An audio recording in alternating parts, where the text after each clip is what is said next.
स्वागत है। तो द्वितीय सत्રની અંદર આજે આપણે ધોરણ 8 માં પાઠ પહેલો છે પત્ર એવं ડાયરી। તો અહીંયા આપણે જોઈએ કે 7 પ્રકારના પત્રો છે।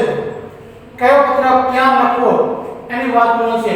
નિમંત્રણ પત્ર છે, બધાઈ પત્ર, આશ્વાસન પત્ર, અનુમતિ પત્ર, પ્રાર્થના પત્ર, કાર્યાલય પત્ર અને વ્યવસાયિક પત્ર અને એની સાથે ડાયરી પણ છે। તો વિદ્યાર્થી મિત્રો આપણે આજે અહીંયા સાથે 7 પત્રોની માહિતી મેળવવાની છે। તો માહિતી મેળવવા પહેલા આપણે એની વિગતો ચર્ચા કરી લઈએ। निमंत्रण पत्र। जन्मदिन के अवसर पर उपस्थित रहने के लिए मित्र को निमंत्रण पत्र। 90 बूधनगर सोसाइटी, लिंबायत, सूरत, 3-9-4-210, 8 अगस्त 2011। प्रिय मित्र स्नेहल, सप्रेम स्मरण। तुम्हें यह जानकर खुशी होगी कि अगले रविवार को मेरा जन्मदिन है। इस बार तो छुट्टी के दिन ही मेरा जन्मदिन है, इसलिए मैं अपने सभी मित्रों को बुलाना चाहता हूँ और उन सब को आज निमंत्रण भेज रहा हूँ। तुम जानते ही हो कि सालगिरह का दिन कितने आनंद का दिन होता है। उस दिन हमारे कई रिश्तेदार भी यहाँ आएंगे। बिपिन, साजिद, प्रशांत, सानिया आदि सब अवश्य आएंगे। मैं चाहता हूँ कि तुम भी उस दिन यहाँ जरूर आओ। यदि तुम नहीं आओगे तो हम सबको बुरा लगेगा। हम तो उस दिन सारा समय आनंद में बिताना चाहते हैं। दिन भर भोजन, जलसा, खेल आदि होगा और रात को सिनेमा देखने भी जाएंगे। मुझे आशा है कि इस अवसर पर तुम भी जरूर आओगे और मेरे उत्साह और आनंद को बढ़ाओगे। तुम्हारे माता पिता को सादर चरण स्पर्श, छोटे भाई कमल और बहन संगीता को प्यार। तुम्हारे आगमन की प्रतीक्षा करूंगा। तुम्हारा मित्र साहिल शाह। बधाई पत्र। सालगिरह यानी कि जन्मदिन पर बधाई पत्र। शांति सदन, रावपुरा, बड़ौदा, 10 अगस्त 2011। प्रिय मित्र साहिल, सप्रेम स्मरण। कल ही तुम्हारा पत्र मिला तो हम सब बहुत खुश हुए। हमें तुम्हारी सालगिरह का निमंत्रण भी मिला और यह जानकर विशेष प्रसन्नता हुई कि कल ही तुम्हारी सालगिरह है। इधर माँ कुछ दिनों से बीमार रहती है और पिताजी को तो सुबह 10 बजे ही दफ्तर जाना पड़ता है। दर्शना को भी सुबह स्कूल जाना पड़ता है और वह तो है भी छोटी। इसी कारण घर का बोझ मुझ पर ही है। अब तुम ही कहो, यह सारा बोझ किसको सौंपकर तुमसे आ मिलूं? मेरे दिल में तो बहुत होता है कि इस शुभ अवसर पर उड़कर तुम्हारे पास आ जाऊं, परंतु घर की स्थिति का विचार करके विवश हो जाता हूं और मन करते हुए भी नहीं आ सकता। तुम तो अब 1 साल बड़े हो गए हो। इस अवसर पर मैं तुम्हें बधाई क्यों न दूं? मैं तो चाहता हूं कि बार बार तुम्हारी सालगिरह आया करे और हमें खुशियां मनाने का मौका मिले। इस मंगल अवसर पर उपस्थित न रह सकते हुए भी मेरे दिल में तुम्हारे लिए शुभकामना है। मैं चाहता हूं कि ईश्वर तुम्हें चिरंजीव रखे और तुम्हारा नया वर्ष शुभदायी हो। तुम्हारा मित्र स्नेहल। आश्वासन पत्र। खेल महाकुंभ में असफल यानी कि अच्छा प्रदर्शन नहीं करने पर सखी को आश्वासन पत्र। मातृछाया, स्टेशन रोड, कालूपुर, अहमदाबाद, 17 नवंबर 2011।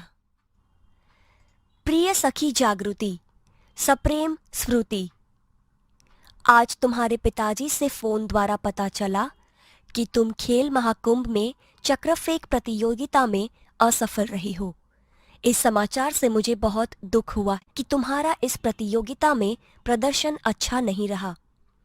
हमने तुमसे बहुत आशा लगा रखी थी कि तुम जिले में प्रथम आओगी। प्रिय सखी, खेल में हमेशा जीतना ही महत्वपूर्ण नहीं होता। अब जो कुछ होने वाला था हो गया है। इसीलिए उसका शोक न करना चाहिए और इस असफलता से निराश भी न होना चाहिए। असफलता भी सफलता का सोपान है। सफलता उन्हीं के चरण चूमती है जो अपने ध्येय प्राप्ति के मार्ग में डटे रहते हैं। अब निराश या हतोत्साह होने से कोई फायदा नहीं है। मैं चाहती हूँ कि अब तुम दुगने उत्साह से अभ्यास करो तो अगले साल तुम्हें अवश्य सफलता मिलेगी और तुम अपने जिले में ही नहीं गुजरात में प्रथम आओगी। मुझे आशा है कि तुम मेरी बात मानोगी और अपने अभ्यास में मनोयोग से लग जाओगी। तुम्हारी सखी अवनी। अनुमति पत्र। प्रवास में जाने की अनुमति के लिए पिता को पत्र। जीवन भारती छात्रालय, स्टेशन रोड, दाहोद, 29 सितंबर 2011। पूज्य पिताजी, सादर प्रणाम। आपका पत्र मिला। सबकी कुशलता जानकर बड़ी खुशी हुई। आप मेरी जरा भी चिंता न करें। आपको सूचित करते हुए मुझे खुशी हो रही है कि हमारी कक्षा के सब विद्यार्थी अगले महीने की 17 तारीख को अजंता इलोरा की गुफाएं देखने जाने वाले हैं। मैं भी उस प्रवास में सम्मिलित होना चाहता हूँ। स्कूल बस की व्यवस्था की गई है। यह प्रवास 3 दिन का रहेगा और 800 रुपये का खर्च आएगा। इस प्रवास में बहुत से दर्शनीय स्थल देखने को मिलेंगे।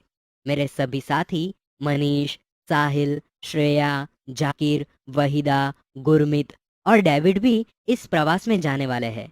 मैं भी इस प्रवास में शामिल होना चाहता हूँ। आप पत्र द्वारा इस प्रवास के लिए मुझे अनुमति देने और 800 रुपये मनी ऑर्डर से भेजने की कृपा करें। पूजनीय माता जी को सादर प्रणाम। सोनल को प्यार। आपका आज्ञाकारी पुत्र रमेश। प्रार्थना पत्र। छुट्टी के लिए प्रधान अध्यापक को पत्र। देसाई फलिया, भावनगर, 23 फरवरी 2011। सेवा में श्री आचार्य महोदय, डीए, सार्वजनिक विद्यालय, भावनगर। आदरणीय गुरुदेव, सविनय निवेदन है कि मेरी बहन की शादी आगामी 27 तारीख को निश्चित की गई है। मैं उसका एक लौता भाई हूँ। हम लोगों के यहाँ शादी की कितनी धूम रहती है इससे तो आप अनजान नहीं हैं। फलतः मैं तारीख 24 से 28, 5 दिन तक विद्यालय में उपस्थित नहीं हो सकूंगा। पिताजी का पत्र इस प्रार्थना पत्र के साथ भेज रहा हूँ। आशा है आप मुझे यह अवकाश प्रदान करने की कृपा करेंगे। इसके लिए मैं सदैव आपका कृतज्ञ रहूंगा। आपका आज्ञाकारी छात्र मनोज पटेल। क्रमांक 25, वर्ग 8A। कार्यालयी पत्र। स्वास्थ्य अधिकारी को गंदगी के बारे में शिकायती पत्र। तारीख 20 मई 2011। सेवा में स्वास्थ्य अधिकारी महोदय, महानगर पालिका, बड़ौदा। मान्यवर, सविनय निवेदन है कि मैं गायत्री मोहल्ले में रहता हूं। यह मोहल्ला पिछले कई दिनों से ठीक से साफ नहीं हो रहा है। आजकल शादी का मौसम है। रास्ते पर गंदगी फैली है। पास के कूड़ेदान यानी कि डस्टबिन में सब जूठन डाल जाते हैं। बदबू के कारण पिछले 2 दिन से तो यह हाल हो गया है कि वहां से आना जाना भी मुश्किल हो गया है। आने जाने वाले सभी लोग परेशान हो रहे हैं। यदि गंदगी को शीघ्र न हटाया गया तो मोहल्ले भर में बीमारी फैल जाने का डर है। आशा है कि आप शीघ्र ही उसे हटवाने की व्यवस्था करेंगे। आपका विनम्र सेवक सुरेश भाई म परमार, गायत्री मोहल्ला, बड़ौदा। व्यवसायिक पत्र। पुस्तकें भेजने के लिए पुस्तक विक्रेता को पत्र। तारीख 10 जुलाई 2011। सेवा में व्यवस्थापक श्री गजानन पुस्तकालय, सुभाष रोड, वलसाड। महोदय, मुझे निम्नलिखित पुस्तकों की आवश्यकता है। उन्हें आप डाक से भेजने की कृपा करें। 1. नन्हा कोश, श्री रतिलाल नायक। 2. नालंदा विशाल शब्द सागर। श्री नवल जी। 3. बृहद हिंदी शब्दकोश डॉक्टर श्याम बहादुर वर्मा और डॉक्टर धर्मेंद्र शर्मा। 4. साहित्यिक मुहावरा लोकोक्ति कोश हरिवंश राय शर्मा। कृपया उपर्युक्त पुस्तकें उचित कमीशन काटकर शीघ्र ही VPP यानी कि वैल्यू पेएबल पोस्ट से भेजें। भवदीय प्रीति शाह, शांति भवन, MG रोड, राजकोट 360001।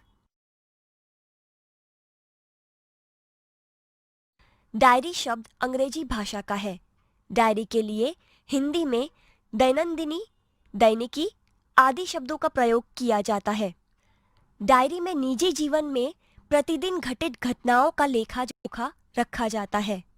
डायरी के पढ़ने से किसी व्यक्ति के जीवन में घटित घटनाओं, कार्यों या तथ्यों की जानकारी प्राप्त होती है। डायरी में व्यक्ति घटित घटनाओं के साथ साथ अपने मन में उठी प्रतिक्रियाओं की अभिव्यक्ति भी अंकित करता है, इसलिए उसमें वैयक्तिकता होती है। डायरी प्रतिदिन, साप्ताहिक, पाक्षिक अथवा मासिक लिखी जा सकती है।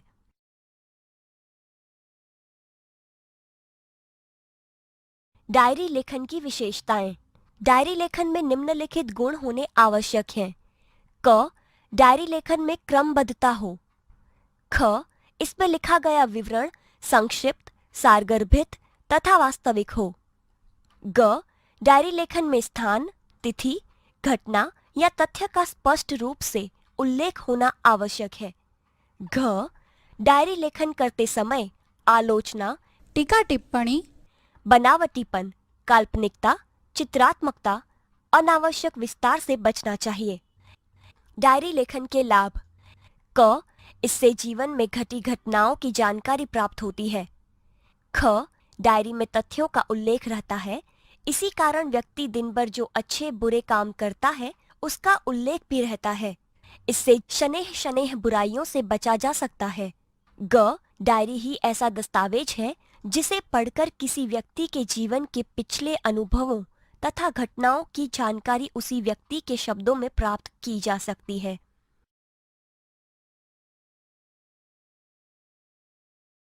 एक, अपने नए विद्यालय के पहले दिन की घटनाओं को अपनी डायरी में लिखिए। 7 अगस्त 2010 जामनगर। आज नए विद्यालय में मेरा पहला दिन था। मन में विभिन्न प्रकार के विचारों की उथल पुथल चल रही थी तथा अनेक अनजानी आशंकाएं अनायास ही मुझे डरा रही थी। 9 बजे पिताजी के साथ अपने नए विद्यालय आदर्श मंदिर में पहुंचा। प्रधानाचार्य कक्ष में जाने पर उन्होंने मुझे कुछ प्रश्न किए जिनके उत्तर मैंने दे दिए। मेरे उत्तरों से वे संतुष्ट नजर आए। उन्होंने मुझे प्रवेश के लिए निर्धारित फॉर्म दे दिया। मन को राहत मिली। थोड़ी ही देर में शुल्क आदि जमा करवाने के बाद मैं अपनी नई कक्षा में पहुंच गया। अपने नए दोस्तों, अध्यापक और आचार्य से मिलकर ऐसा नहीं लगा कि मैं नए विद्यालय में आ गया हूं।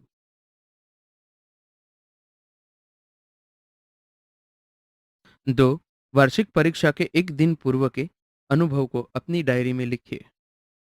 5 अप्रैल 2012 राजकोट। कल वार्षिक परीक्षा का पहला दिन है। रात्रि के 1 बज गए हैं, परंतु नींद नहीं आ रही। कल विज्ञान और टेक्नोलॉजी विषय की परीक्षा है। यद्यपि सब कुछ दोहरा लिया है, तथापि मन में अजीब सा भय है। अचानक पिताजी मेरे कमरे में आए। मुझे जगा हुआ देखकर ढाढ़स बंधाया और बिस्तर पर लेट जाने को कहा। बत्ती बंद कर दी। बिस्तर पर पड़े पड़े भी नींद नहीं आ रही। पिताजी के चले जाने पर टेबल लैंप जलाया और पुस्तक के पन्ने पुनः पलटने लगा।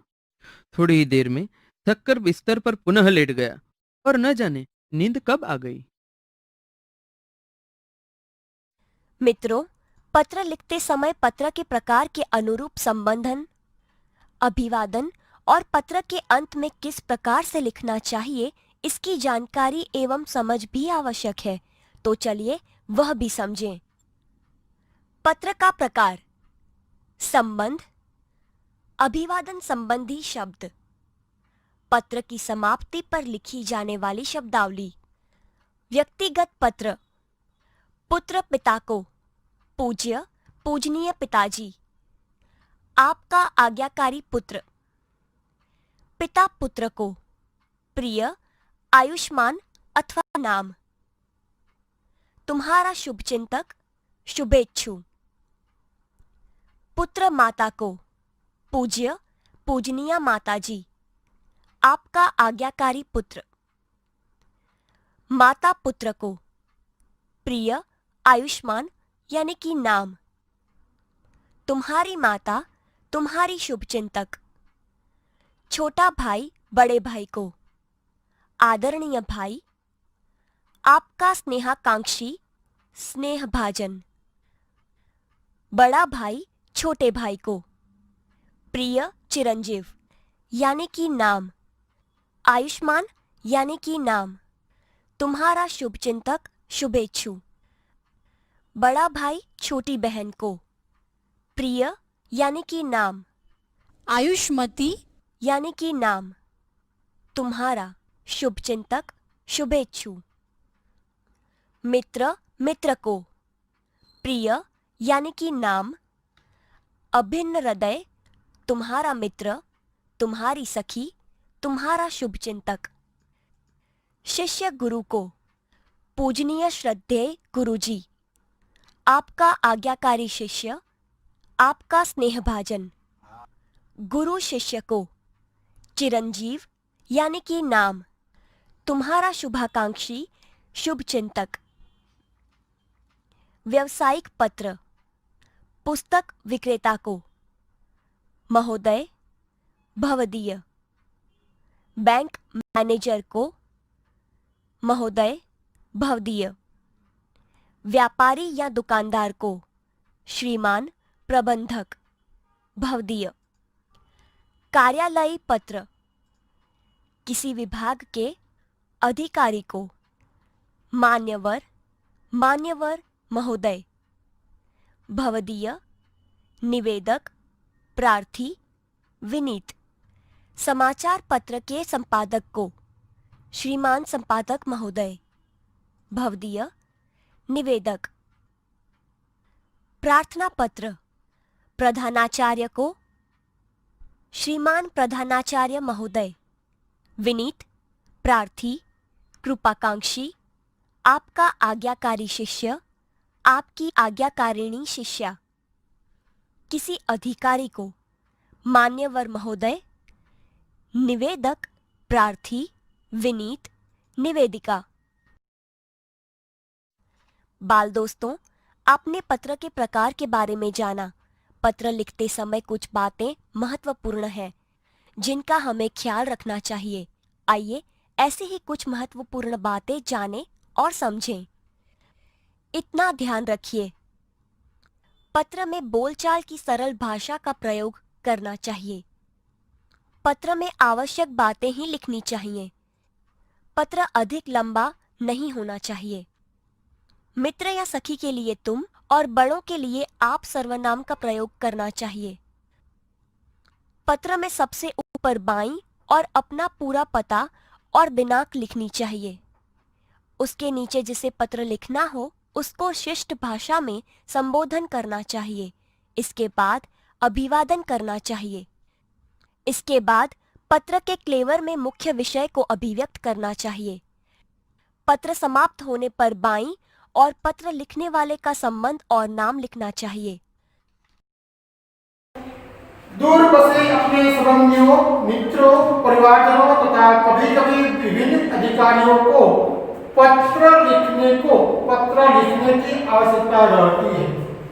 पत्रों के द्वारा हम अपनी बात अत्यंत सुगमता से उन तक पहुंचा सकते हैं। यदि आजकल दूरभाषा, ईमेल, इंटरनेट, मोबाइल फोन आदि द्वारा भी यह कार्य किया जाता है, फिर भी पत्रों का महत्व कम नहीं हुआ है, क्योंकि पत्र के द्वारा विस्तार से अपनी बात व्यक्त की जा सकती है। पत्रों द्वारा विस्तार से अपनी बात व्यक्त की जाती है। पत्र के द्वारा विचारों को प्रेषित करना अन्य साधनों की अपेक्षा सस्ता है। अधिकारियों तक अपनी बात पहुंचाने, शिकायत करने, आवेदन या प्रार्थना आदि के लिए केवल पत्रों का ही सहारा लिया जा सकता है, अन्य साधनों का नहीं। तो आज આપણે આ સાથે સાત પત્રની વાત કરીશું। તો પહેલો પત્ર છે નિમંત્રણ પત્ર। તો નિમંત્રણ પત્ર કે આપણે કોઈ નિમંત્રણ આપતા હોય કે પત્ર લખતા હોય તો નિમંત્રણ ક્યારે હોય, निमंत्रण पत्र क्या लिखा है? तो ये बात है कि जन्मदिन के अवसर पर उपस्थित रहने के लिए मित्र को निमंत्रण पत्र कि आपको जन्मदिवस होय અને આપણા મિત્રને એ જન્મદિવસ અવસર પર હાજર રહેવા માટે આપણે એને પત્ર લખીએ છીએ, નિમંત્રણ આપીએ છીએ કે તું મારા બર્થડેમાં હાજર રહેજે, એને આપણે નિમંત્રણ પત્ર કહીએ છીએ। તો અહીંયા તો નીચે નિમંત્રણ પત્ર આપેલા છે। નેવું બુદ્ધનગર સોસાયટી, लिंबायत सूरत 4210 8 अगस्त 2011। प्रिय मित्र स्नेहल, सप्रेम स्मरण, तुम्हें यह जानकर खुशी होगी कि अगले रविवार को मेरा जन्मदिन है। इस बार को छुट्टी के दिन ही मेरा जन्मदिन है, इसलिए मैं अपने सभी मित्रों को बुलाना चाहता हूँ और उन सबको आज निमंत्रण भेज रहा हूँ। तुम जानते ही हो कि सालगिरह का दिन कितने आनंद का दिन होता है। उस दिन हमारे कई रिश्तेदार भी यहाँ आएंगे। बिपिन, साजिद, प्रशांत, सानिया आदि सब अवसर आएंगे। मैं चाहता हूँ कि तुम भी उस दिन यहाँ जरूर आओ। यदि तुम नहीं आओगे तो हम सबको बुरा लगेगा। हम तो उस दिन सारा समय आनंद में बिताना चाहते हैं। दिन भर भोजन, जलसा, खेल आदि होगा और रात को सिनेमा देखने भी जाएंगे। मुझे आशा है कि इस अवसर पर तुम भी जरूर आओगे और मेरे उत्साह और आनंद को बढ़ाओगे। तुम्हारे माता पिता को सादर चरण स्पर्श, छोटे भाई कमल और बहन संगीता को प्यार, तुम्हें आगमन की प्रतीक्षा करूंगा। तुम्हारा मित्र साहिल शाह।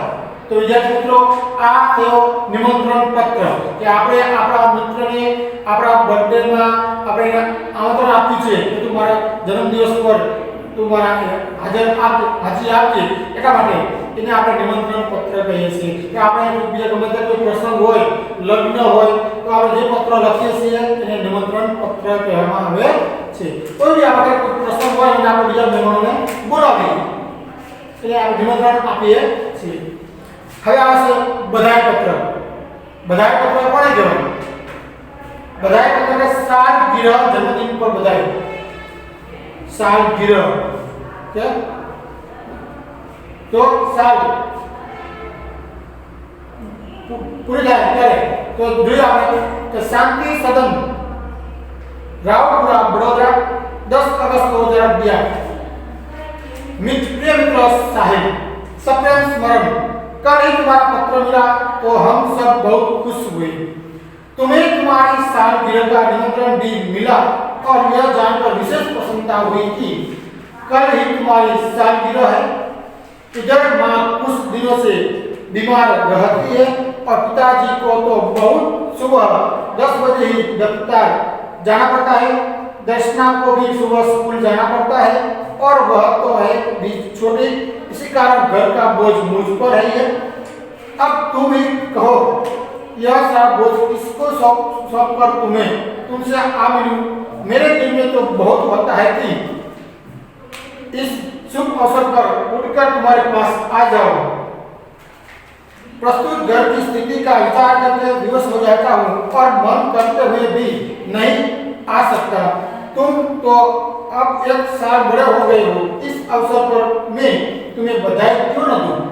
मैं तो चाहता हूँ कि बार बार तुम्हारी सालगिरह आया करे और हमें खुशियां मनाने का मौका मिले।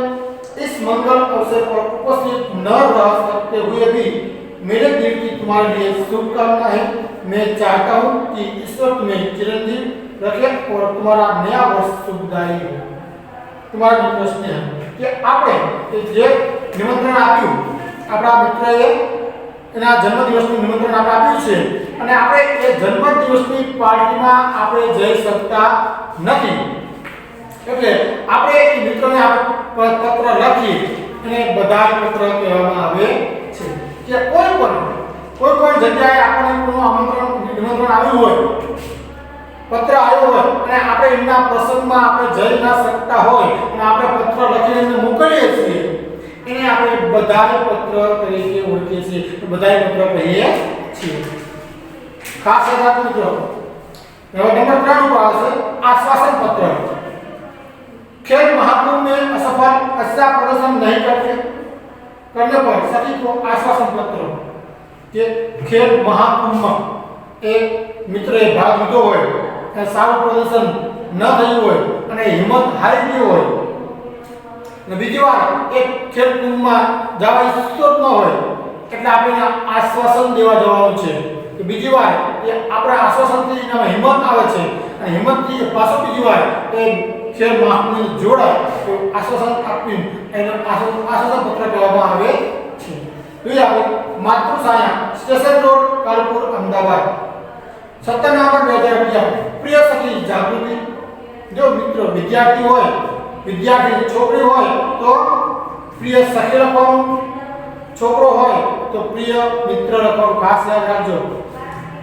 सप्रेम स्मृति. आज तुम्हारे पिताजी से फोन द्वारा पता चला कि तुम खेल महाकुंभ में चक्र फेंक प्रतियोगिता में असफल रही हो.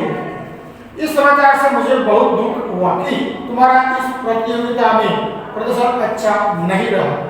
हमने तुमसे बहुत आशा लगा रखी थी कि तुम जिले में प्रथम आओगी. प्रिय सखी, खेल में हमेशा जीतना ही महत्वपूर्ण नहीं होता. अब तो कुछ होने वाला था हो गया है, इसलिए उसका शौक न करना चाहिए और इस असफलता से निराश भी न होना चाहिए. असफलता भी सफलता का सोपान है. सफलता उन्हीं के चरण चूमती है जो अपने ध्येय प्राप्ति के मार्ग में डटे रहते हैं. अब निराशा हतोत्साह होने से कोई फायदा नहीं है. मैं चाहती हूँ कि अब तुम दुगुने उत्साह से अभ्यास करो तो अगले साल तुम्हें अवश्य सफलता मिलेगी और तुम अपने जिले में ही नहीं गुजरात में प्रथम आओगी. मुझे आशा है कि तुम मेरी बात मानोगी और अपने अभ्यास में मनोयोग से चल जाओगी. तुम्हारी सखी अवनी. कहानी बेनपणी सखी एक खेल महाकुंभ में हारी गई અને જિલ્લામાં પ્રથમ ના આવી, પણ એના સાથે હવે એ સખીને આશ્વાસન આપે છે કે તું હજી ફરીથી એવા જોડા અને ફરી ગુજરાત જિલ્લામાં ગુજરાતમાં પ્રથમ આવે એવું આશ્વાસન આપે છે. એટલે બીજામાં હિંમત આપવાનું કામ કરવાનું છે અને આપણે આશ્વાસન પત્ર તરીકે ઓળખીએ છીએ. નંબર 4 પર આવે છે અનુમતિ પત્ર. અનુમતિ પત્ર કોને કહેવાય? કે પ્રવાસને જાણે કે અનુમતિને દે પિતા પત્ર. કે આપણે સ્કૂલમાંથી આપણે જોઈએ છીએ કે આપણે ગમે તે સ્કૂલ પ્રવાસમાં જવાનું હોય તો આપણે આપણા વાલીની આપણે અનુમતિ મેળવીએ છીએ કે હા અમારા છોકરાને પ્રવાસમાં જવા માટે રાજી ખુશીથી અમે મંજૂરી આપીએ છીએ. એને આપણે અનુમતિ કહીએ છીએ. રજા લઈએ કે આપણા માતા પિતાની રજા લઈએ છીએ. એટલે કેવો પત્ર છે કે જીવન ભારતી છાત્રાલય સ્ટેશન રોડ દાહોદ 29 सितंबर 2011. पूज्य पिताजी, सादर प्रणाम. आपका पत्र मिला. सबकी कुशलता जानकर बड़ी खुशी हुई. आप मेरी जरा भी चिंता न करें. आपको सूचित करते हुए मुझे खुशी हो रही है कि हमारी कक्षा के सब विद्यार्थी अगले महीने की 17 तारीख को अजंता इलोरा की गुफाएं देखने जाने वाले हैं. मैं भी उस प्रवास में सम्मिलित होना चाहता हूँ. स्कूल बस की व्यवस्था की गई है. यह प्रवास 3 दिन का रहेगा और 800 रुपये का खर्च आएगा. इस प्रवास में बहुत से दर्शनीय स्थल देखने को मिलेंगे. मेरे सभी साथी मनीष, साहिल, श्रेया, जाकिर, वहीदा, गुरमीत और डेविड भी इस प्रवास में जाने वाले हैं. मैं भी इस प्रवास में शामिल होना चाहता हूँ. आप पत्र द्वारा इस प्रवास के लिए मुझे अनुमति देने और 800 रुपये मनी ऑर्डर से भेजने की कृपा करें. पूजनीय माताजी को सादर प्रणाम. सोनल को प्यार. आपका आज्ञा के पुत्र रमेश. કે આપણે કોઈ પણ સ્થળે ફરવા જવાનું હોય સ્કૂલમાંથી તો આપણે આપણા માતા પિતાની જે રજા અનુમતિ માંગીએ છીએ એટલા માટે એને આપણે શું કહેવાય છે અનુમતિ પત્ર કે કોઈ પણ જગ્યાએ રજા લેવા માટે પત્ર મૂકીને આપણે અનુમતિ પત્ર તરીકે ઓળખવામાં આવે છે. હવે આ છે પાંચમું પત્ર પ્રાર્થના પત્ર. પ્રાર્થના એટલે છૂટી કે लिए प्रावधान अध्यापक को पत्र. પ્રાર્થના પત્ર એટલે કે કોઈ પણ આપણે સ્કૂલે રજા લેવાની હોય અને 3-4 બીમાર પડ્યા હોય આ સ્કૂલે આપણે જઈ શકીએ ના હોય તો આપણે જે પત્ર લખીએ છીએ રજા છૂટી ગઈ આપણે રજા મેળવવા પડે એને પ્રાર્થના પત્ર તરીકે ઓળખવામાં આવે છે. જોઈએ આપણે छुट्टी के लिए प्रधान अध्यापक को पत्र रजा लेवा माटे ये देसाई कल्याण भावनगर 13 फरवरी 2011 सेवा में श्री आचार्य महोदय डी ये सार्वजनिक विद्यालय भावनगर. आदरणीय गुरुदेव सविनय निवेदन है कि मेरी बहन की शादी आगामी 27 तारीख को निश्चित की गई है. मैं उसका इकलौता भाई हूँ. हम लोगों के यहाँ शादी की कितनी धूम रहती है इससे तो आप अनजान नहीं है. फलतः मैं 24 से 28 5 दिन तक विद्यालय में उपस्थित नहीं हो सकूंगा. पिताजी का पत्र इस प्रार्थना पत्र के साथ भेज रहा हूँ. आशा है आप मुझे यह अवकाश प्रदान करने की कृपा करेंगे. इसके लिए मैं सदैव आपका कृतज्ञ रहूंगा. आपका आज्ञाकारी छात्र मनोज पटेल. तो आज रजा लेवा माटे આપણે રજા ચીઠી લખીએ છીએ અને પ્રાર્થના પત્ર કરીએ છીએ. હવે આ છે પત્ર નંબર 6. પત્ર નંબર 6 ની અંદર આ કાર્યાલય પત્ર. કાર્યાલય પત્ર એટલે કે કોઈ પણ આપણે ઓફિસને કે કોઈ પણ સ્કૂલ હોય કોઈ અધિકારીને ઓફિસમાંથી આ પત્ર મોકલતા હોય એને કાર્યાલય પત્ર કહેવામાં આવે છે. કે આપણા ગામની અંદર કોઈ ગંદકી હોય ગંદકી માટે આપણે મ્યુનિસિપાલિટીને અરજી કરીએ છીએ પત્ર લખી એ પછી લાઇટ ન ધાબા પડી ગયા તો આપણે ગુજરાત વિદ્યુત બોર્ડમાં આપણે અરજી કરીએ છીએ. કોઈ આપણે કલેક્ટર કચેરી અરજી કરીએ છીએ કોઈ આપણે મામલતદાર કચેરી અરજી કરીએ છીએ. તો આ જે આપણે પત્ર લખીએ એ બધા કાર્યાલય પત્ર તરીકે ઓળખવામાં આવે છે. तो स्वास्थ्य अधिकारी को गंदगी के बारे में शिकायत पत्र. यहाँ जो पत्र रखा है कि गंदगी के बारे में तारीख 20 मई 2011 सेवा में स्वास्थ्य अधिकारी महोदय यहाँ पर पूर्ण नाम लखવાનું છે महानगर पालिका वडोदरा. जे कचेरी હોય કચેરીનું નામ એ લખવાનું છે. જે જગ્યાએ સુરેન્દ્રનગર હોય તો કચેરી સુરેન્દ્રનગર, ધાંગધ્રા ધાંગધ્રા, પાટડી જ્યાં હોય ત્યાં. मान्यवर सविनय निवेदन है कि मैं गायत्री मोहल्ले में रहता हूँ. यह मोहल्ला पिछले कई दिनों से ठीक से साफ नहीं हो रहा है. आजकल शादी का मौसम है. रास्ते पर गंदगी फैली है. पास के कूड़ेदान डस्टबिन में सब जुटम डाल जाते हैं. बदबू के कारण पिछले 2 दिन के तो यह हाल हो गया है कि वहां से आना जाना भी मुश्किल हो गया है. आने जाने वाले सभी लोग परेशान हो रहे हैं. यदि गंदगी को शीघ्र न हटाया गया तो मोहल्ले भर में बीमारी फैल जाने का डर है. आशा है आप शीघ्र ही उसे हटवाने की व्यवस्था करेंगे. आपका विनम्र सेवक सुरेश भाई परमार, गायत्री मोहल्ला वडोदरा. कि आप शहर ની અંદર કે ગંદકી ગઈ હોય અને આપણે મ્યુનિસિપાલિટીને અરજી કરીએ છીએ તો એ આ બધા પત્રો છે બધા એ કાર્યાલય પત્ર આપણે સ્કૂલની અંદર મોકલીએ પત્ર કોઈ કલેક્ટર કચેરીએ મામલતદાર કચેરીએ જ્યાં તમે મોકલો છો ઓફિસમાં એ કાર્યાલય પત્ર કહેવામાં આવે છે.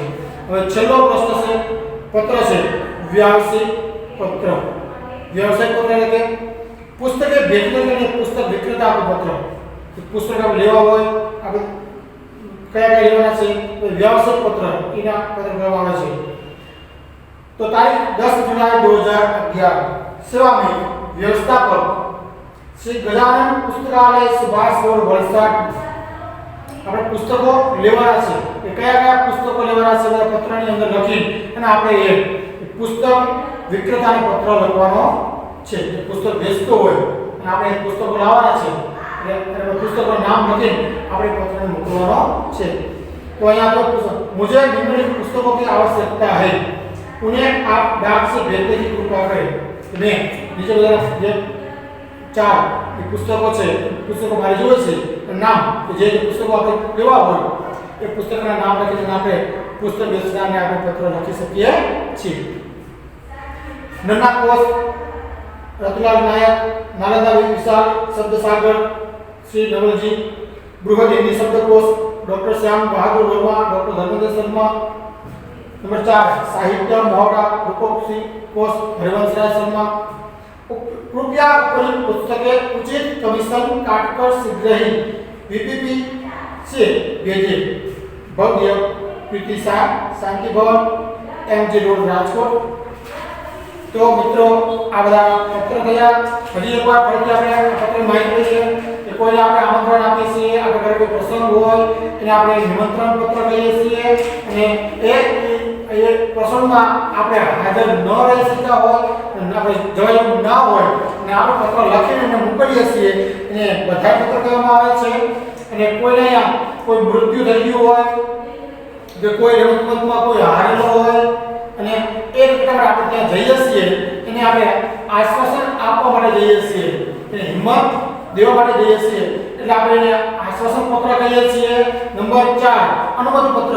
તો કોઈ પણ જગ્યાએ આપણે ફરવા જવું હોય અને આપણે આપણા માતા પિતાની દરેકને આપણે રજા લઈએ છીએ અને આપણે અનુમતિ પત્ર તરીકે કહીએ છીએ। નંબર 5 આપણે પ્રાર્થના પત્ર એટલે કે રજા લેવી। સ્કૂલમાં આપણે 4-5 દિવસ 3-4 દિવસ આપણે લગ્ન પ્રસંગમાં છીએ કે બીમારી પડ્યા છીએ અને આપણે પત્ર લખીને મોકલીએ છીએ કે સર હું 4 દિવસ સ્કૂલે નહીં આવી શકું, મારા ઘરે પ્રસંગ હોવાથી તો મારા ઘરે હું બીમાર હોવાથી, તો એને આપણે પ્રાર્થના પત્ર કહીએ છીએ। કાર્ય પત્ર એટલે કોઈ પણ કચેરીમાં આપણે અરજી કરી પત્ર લખીએ છીએ એને આપણે કાર્યની પત્ર કહીએ છીએ। અને છેલ્લો છે व्यावसायिक पत्र। कोई पण वस्तु આપણે લેવું હોય દુકાનદારે તો કોઈ પણ વસ્તુ આપણે વેચતા હોય વિક્રેતા એ વેચવા કે આપણે વસ્તુ લેવા જવાનું હોય આપણે પત્ર લખીને આપણે એને કહીએ છીએ કે મારે વસ્તુ જોઈએ છે અને व्यावसायिक पत्र તરીકે ઓળખવામાં આવે છે। તો વિદ્યાર્થી મિત્રો ખાસ સાથે સાથ પત્ર ધ્યાન રાખજો કયા પત્ર અને આ સાથે સાથ પત્ર એકવાર આપણે આપણી નોટબુકની અંદર લખીને તૈયાર કરવાના છે। अब नोटबुक के अंदर आ साथे साथ पत्र आना सिवाय हमारी ચોપડીમાં રિયાજના સિવાય અલગ પત્ર આપણે લખવાના છે આ સાથે સાથ પત્ર। હવે આવે છે એની પાછળ ડાયરી। ડાયરી એટલે કે શું?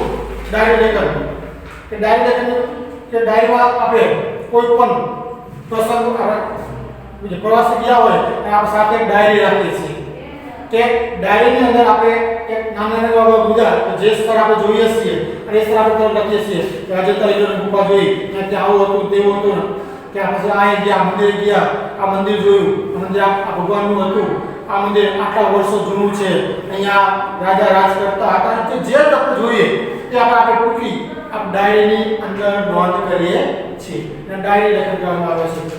डायरी शब्द अंग्रेजी भाषा का है। डायरी शब्द શું છે? એક અંગ્રેજી ભાષા છે। डायरी के लिए हिंदी में दैनंदिनी, डायरी में हिंदी में क्या है? हिंदी में दैनंदिनी। डायरी की आदि शब्द का प्रयोग किया जाता है। डायरी में निजी जीवन में प्रतिदिन घटित घटनाओं का लेखा जोखा रखा जाता है।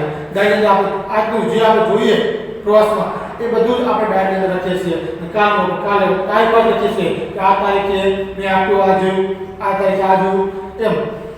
डायरी के पढ़ने से किसी व्यक्ति के जीवन में घटित घटनाओं कार्यों तथा तथ्यों की जानकारी प्राप्त होती है। कि डायरी के अंदर जे घटनाओं घटती हो जे जगह જોઈ હોય એની ઘટનાઓ આપણે जानकारी प्राप्त થાય છે। डायरी में व्यक्ति घटित घटनाओं के साथ साथ अपने मन में कुछ प्रतिक्रियाओं की अभिव्यक्ति भी अंकित करता है, इसलिए उसमें वैयक्तिकता होती है। डायरी प्रतिदिन साप्ताहिक पाक्षिक व मासिक लिखी जाती है। डायरी આપણે ઘરે પણ લખી શકીએ છીએ કે આપણા ઘરે રોજનું જે વર્ક થતું હોય અને આજનો દિવસમાં શું કાર્ય કર્યું શું નહીં બધી વસ્તુ આપણે ડાયરી અંદર લખી શકીએ છીએ। એવું નહીં કે પ્રવાસમાં ગયા હોય તો જ લખાય નહીં, આપણે ઘરે આપણે એક મહિનાની પણ લખી શકીએ, 15 દિવસની, અઠવાડિયાની, રોજે રોજની આપણે લખી શકીએ છીએ કે આ દરરોજનું આવા વર્ક દરરોજનું મેં આટલું કામ કર્યું મેં આ કામ કર્યું। તો डायरी लेखन की विशेषता, डायरी लेखन की विशेषता कई कई है एनी चर्चा करी। डायरी लेखन में निम्नलिखित गुण होने आवश्यक है। क डायरी लेखन में क्रमबद्धता होनी, डायरी में क्रमबद्ध होવું જોઈએ, આડું હોવું ન જોઈએ। इनमें लिखा गया विवरण संक्षिप्त सारगर्भित तथा वास्तविक हो। इनके अंदर जो लिखू है वास्तविक साचो होવું જોઈએ। डायरी लेखन में स्थान, तिथि, घटना या तथ्य का स्पष्ट रूप से उल्लेख होना आवश्यक है। डायरी लेखन करते समय आलोचन, टीका टिप्पणी, बनावटीपन, काल्पनिकता, चित्रात्मकता, अनावश्यक विस्तार से बचना चाहिए। आ बધી આપણે બચવું જોઈએ। વાસ્તવિક ઘટના આપણે લખવાની છે કે આપણે જે જોઈએ છે, જે લખીએ છીએ, જે આપણે કામ કર્યું એ જ આપણે લખવાનું છે, બીજું કંઈ લખવાનું નહીં। डायरी लेखन से लाभ, डायरी लेखन से लाभ થાય છે એની વાત। डायरी लेखन में अनेक लाभ है। इससे जीवन में घटी घटनाओं की जानकारी प्राप्त होती है कि आज आपका जीवन के अंदर અત્યારે જે આપણા ઘરની પરિસ્થિતિ જે હશે, જે આપણે ડાયરીમાં લખશું અને આપણે 5-10 વર્ષ પછી આપણે ડાયરી પાસે ખોલશું તો આપણે 5-10 વર્ષમાં આપણે જે ઘટનાઓ ઘટી હોય, બની હોય એની જાણકારી આપણે 10 વર્ષ પછી પણ જોવા જાણવા મળે છે। डायरी में तथ्यों का उल्लेख रहता है, इसी कारण व्यक्ति दिन भर जो अच्छे बुरे काम करता है उसका उल्लेख भी रहता है। इससे क्षणे क्षणे बुराइयों से बचा जा सकता है। कि डायरी में तथ्य उल्लेख क्या बोलते हैं, दिन भर ये कार्य કર્યું કે मैं 8 વર્ષના હતા ત્યારે આવું કરતા, આવું લખતા, આવું કામ કરતા, બધું કે ડાયરીની અંદર લખેલું હોય એ આપણે 10-15 વર્ષ પછી પણ આપણે ડાયરી ખોલીને આપણે વાંચી શકીએ છીએ। डायरी ही ऐसा दस्तावेज है जिसे पढ़कर किसी व्यक्ति के जीवन के पिछले अनुभवों तथा घटनाओं की जानकारी और वह भी संबंधित व्यक्ति के शब्द में प्राप्त की जाती है। डायरी एक एवो दस्तावेज है कि डायरी अंते आप रखिए और પછી आप डायरी खोली અને આપણે આપણા જીવનને એ पिछली જે ઘટનાઓ ઘટી હોય એને આપણે તાજી કરી શકીએ છીએ। અહીંયા डायरी ઉદાહરણ આપેલું છે જોઈએ कि अपने नए विद्यालय के पढ़ने दिए दिन की घटनाओं की अपनी डायरी लिखी। કે આપણે નવા વિદ્યાર્થી કે આપણે નવી સ્કૂલમાં ગયા હોય અને આપણો પહેલો દિવસ હોય અને આપણે જે ઘટના બની હોય એ આપણે ડાયરીમાં લખવાનું છે। પહેલા દિવસે હું સ્કૂલમાં ગયો, તમે આવું લાગ્યું, તેવું લાગ્યું, આપણે જે લાગ્યું હોય એ વિશે આપણે લખીએ, એ ડાયરી નોંધ કરીએ છીએ। તો અહીંયા લખેલું વિસ્તાર જોઈએ આપણે। आज नए विद्यालय में मेरा पहला दिन था। मन में विभिन्न प्रकार के विचारों की उथल पुथल चल रही थी तथा अनेक अनजानी आशंकाएं अनायास की मुझे डरा रही थी। 9 बजे पिताजी के साथ में अपने नए विद्यालय आदर्श मंदिर में पहुंचा। प्रधानाचार्य कक्ष में जाने पर उन्होंने मुझसे कुछ प्रश्न किए जिनके उत्तर मैंने दे दिए। मेरे उत्तरों से वे संतुष्ट नजर आए। उन्होंने मुझे प्रवेश के लिए निर्धारित काम दे दिया। मन को राहत मिली। थोड़ी देर में शुक्ल आदि जमा करवाने के बाद में अपनी नई कक्षा में पहुंच गया। अपने नए दोस्तों अध्यापक आचार्य से मिलकर ऐसा नहीं लगा कि मैं नए विद्यालय में आ पहुंचो। क्या डायरी कारण आपणो स्कूलનો પહેલો દિવસ હોય અને આ સ્કૂલમાં આપણે કેવું લાગ્યું હોય એના વિશે આપણે ડાયરી લખીએ છીએ। તો બહાર ફરવા ગયા, ફરવા કેવું લાગ્યું એના વિશે આપણે ડાયરી લખી શકીએ છીએ। वार्षिक परीक्षा जो है वार्षिक परीक्षा के एक दिन पूर्व के अनुभव को डायरी में लिखी। कल वार्षिक परीक्षा का पहला दिन है। रात्रि के 1 बज गए हैं परंतु नींद नहीं आ रही। कल विज्ञान और टेक्नोलॉजी विषय की परीक्षा है। यद्यपि सब कुछ दोहरा लिया है तथापि मन में अजीब सा भय है। अचानक पिताजी मेरे कमरे में आए। मुझे जगा हुआ देखकर ढाढ़स बंधाया और बिस्तर पर लेटने को कहा। बत्ती बंद कर दी। बिस्तर पर पड़े पड़े भी नींद नहीं आ रही। पिताजी के चले जाने पर टेबल लैंप जलाया और पुस्तक के पन्ने पुनः पलटने लगा। थोड़ी देर में थक कर बिस्तर पर पुनः लेट गया और न जाने कब नींद आ गई।